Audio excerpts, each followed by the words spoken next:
તો રાજ્યમાં હજુ પણ ભારે વરસાદ રહેશે. હવામાન વિભાગે આગાહી કરી છે અને ખાસ તો સૌરાષ્ટ્ર અને કચ્છનો જે ભાગ છે ત્યાં રેડ એલર્ટ આપવામાં આવ્યું છે, કારણ કે જે ડીપ ડિપ્રેશન છે એ અત્યારે સૌરાષ્ટ્ર અને કચ્છ ઉપર અત્યારે સ્થિર થયેલું જોવા મળી રહ્યું છે અને ધીરે ધીરે 3 કિલોમીટરની ઝડપે આ ડિપ્રેશન આગળ વધી રહ્યું છે અને પાકિસ્તાન તરફ એ આગળ વધી જશે. ત્યારે વિન્ડી એપ્લિકેશનના માધ્યમથી અહીંયા સમજવાનો પ્રયત્ન કરવું છે કે એ ડીપ ડિપ્રેશન હાલમાં ક્યાં છે અને કઈ સ્થિતિમાં છે, સાથે સાથે કયા જિલ્લામાં વરસાદ રહેશે તેની પણ આપણે માહિતી મેળવીશું.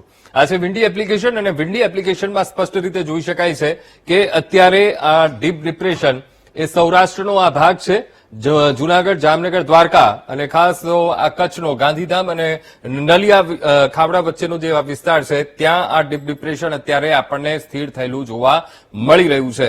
થોડું ઇન્ડિકેટ કરીને સમજાવીશ તમને કે આ આખો એ ડીપ ડિપ્રેશનનો જે ભાગ છે અને 3 કિલોમીટરની ઝડપે આ ડીપ ડિપ્રેશન એ ફરી રહ્યું છે અને આ જે બહારનો ભાગ છે એમાં જામનગર અને આ તરફ સલાયા અને દ્વારકાનો જે ભાગ છે એ આવી જાય છે અને આ તરફ કચ્છની ખાડી, કચ્છનો જે ખાડી છે ત્યાં એ અસર રહેશે અને આ તરફ કચ્છનો જે દરિયા કિનારો છે, માંડવી છે, નલિયા છે અને ભાડલી છે, લખપત છે, ત્યાં તેની અસર વધારે વર્તાશે અને એટલા માટે જ આજના દિવસ માટે હવામાન વિભાગે એ કચ્છમાં ખાસ તો રેડ એલર્ટ આપવામાં આવ્યું છે અને આ તરફ જે સૌરાષ્ટ્રનો ભાગ છે તો જામનગર છે, દેવભૂમિ દ્વારકા છે, પોરબંદર છે, જૂનાગઢ છે, ગીર સોમનાથ છે, ત્યાં રેડ એલર્ટ આપવામાં આવ્યું છે.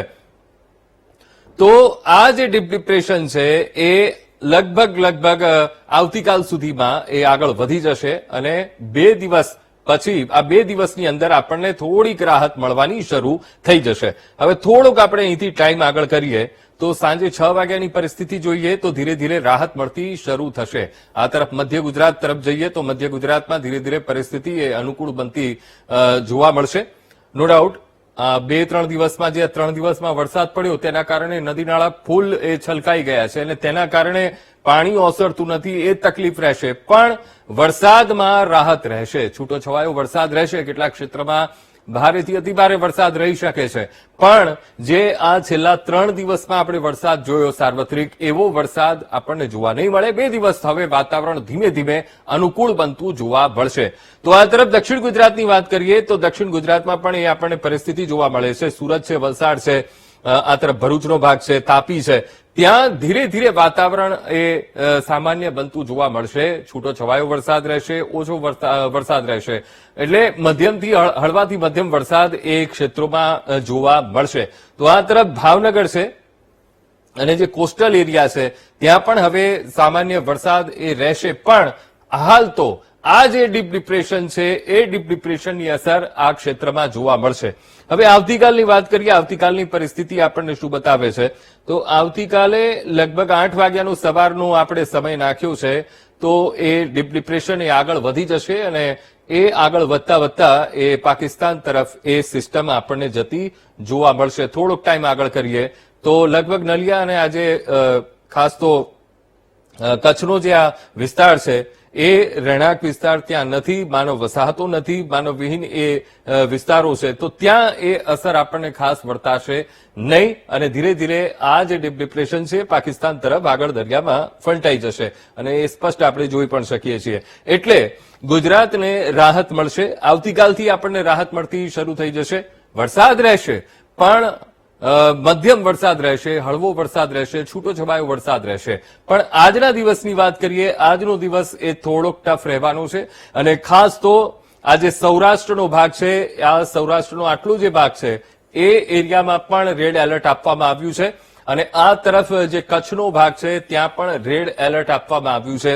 આ 2 ક્ષેત્રો એવા છે કે જ્યાં આજે ભારેથી અતિભારે વરસાદ રહેશે અને માટે જ હવામાન વિભાગે આગાહી કરી છે. હવે આઈએમડીની આપણે એપ્લિકેશનમાં જઈએ. આઈએમડીની સાઇટમાં જે સ્ટેટ રિપોર્ટ જે જાહેર કર્યો છે એમાં હવામાન વિભાગ એ શું કહી રહ્યું છે તો આ છે આજની તારીખ 29/8/2024 માટે અને રેડ એલર્ટ ક્યાં ક્યાં આપવામાં આવ્યું છે તો આખો આ જે કચ્છનો જે ભાગ છે એ કચ્છ ઉપર રેડ એલર્ટ આપી દેવામાં આવ્યું છે. આટલો ભાગ અને આ તરફ સૌરાષ્ટ્રનો જે ભાગ છે, મોરબી છે, મોરબી, રાજકોટ અને આ તરફ જુનાગઢ, ગીર સોમનાથ છે, પોરબંદર છે, દેવભૂમિ દ્વારકા અને જામનગર જ્યાં રેડ એલર્ટ આપવામાં આવ્યું છે અને બાકી ગીર સોમનાથ જિલ્લામાં ઓરેન્જ એલર્ટ આપવામાં આવ્યું છે અને આ તરફ અમરેલી, ભાવનગર, બોટાદ, સુરેન્દ્રનગર જ્યાં યલો એલર્ટ આપવામાં આવ્યું છે અને આ તરફ મધ્ય ગુજરાત, દક્ષિણ ગુજરાત અને ઉત્તર ગુજરાત જ્યાં હવે પરિસ્થિતિ એ સામાન્ય બનતી જોવા મળશે. કારણ કે અહીંયા જોઈ શકાય છે કે આખું અહીંયા ગ્રીન ભાગ બતાવવામાં આવ્યો છે. આ દક્ષિણ ગુજરાતનો ભાગ, વચ્ચે મધ્ય ગુજરાત, આ તરફ ઉત્તર ગુજરાતનો ભાગ જ્યાં પરિસ્થિતિ હવે ધીરે ધીરે સામાન્ય બનતી આપણને જોવા મળશે. એટલે હવે પાણી ઓસરશે કારણ કે વડોદરાની સ્થિતિ ખૂબ દયનીય છે અને ખેડા પંથકમાં પણ એ પરિસ્થિતિ જોવા મળે છે. તો ધીરે ધીરે હવે પાણી ઓસરવાના શરૂ થશે. હવે આવતીકાલની વાત કરીએ 30/8/2024. હવે ડીપ ડિપ્રેશન છે એ આગળ વધી રહ્યું છે અને એ ડીપ ડિપ્રેશન આગળ વધતા પરિસ્થિતિ એ આવતીકાલ માટે શું બનશે એની હું તમને વાત કરું તો કચ્છ જિલ્લો જ્યાં પણ ઓરેન્જ એલર્ટ એ આપવામાં આવ્યું છે એટલે છૂટોછવાયા સ્થળોએ ભારેથી અતિભારે વરસાદ એ ક્ષેત્રમાં રહેશે. તો આ તરફ દેવભૂમિ દ્વારકા છે, જામનગર છે, મોરબી છે, આ જે ભાગ છે સૌરાષ્ટ્રનો અને કોસ્ટલ એરિયા ત્યાં એ વરસાદ રહેશે. ઓરેન્જ એલર્ટ આપવામાં આવ્યું છે. જુનાગઢ છે, પોરબંદર અને રાજકોટ જ્યાં યલો એલર્ટ આપવામાં આવ્યું છે. હવે અહીંયા ગીર સોમનાથ, અમરેલી, ભાવનગર, બોટાદ, સુરેન્દ્રનગર ત્યાં પરિસ્થિતિ ધીરે ધીરે હવે સામાન્ય બનતી જોવા મળશે. ત્યાં કારણ કે હવે ગ્રીન આખું એ બતાવવામાં આવ્યું છે. તો દક્ષિણ ગુજરાત અને સાથે સાથે ઉત્તર ગુજરાત તો 30 તારીખે ત્યાં પણ પરિસ્થિતિ આપણને સામાન્ય બનતી જોવા મળશે.